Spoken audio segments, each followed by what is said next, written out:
معتزل سنة 36، اعتزل ساعتها في السكة الحديد. ما هو ايه، كان بيلعب سنة في الاهلي وسنة في الزمالك. والله زي ما بقول لك كانش بيحب يزعل حد يعني. وتلاقيه يلعب سنة في الاهلي وبعد كده ايه سنة في الزمالك، سنة في الاهلي وسنة في الزمالك. ولما اعتزل راح اعتزل في السكة الحديد عشان ما يبقى ايه رضا كل الاطراف، ولا جماهير الاهلي تزعل ولا جماهير الزمالك تزعل.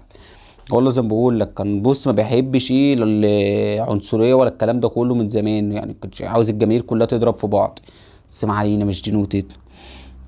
المهم قال لك اركز في شغلانتي. والله زي ما بقول لك. وفضل برضو ايه بيفتح بيته يا جدعان للناس الغلابه والكلام ده كله. راجل كان بص محبوب الصراحه يعني. ده الفتوه الوحيد اللي جاي في تاريخ مصر كلها اللي ما اتعملوش محضر واحد. والله زي ما بقول لك ولا اي حد يعني. ما فيش محضر ازعاج، محضر بروز مثلا كان فتح كشك وكان في بروز 2 متر اتعمل له.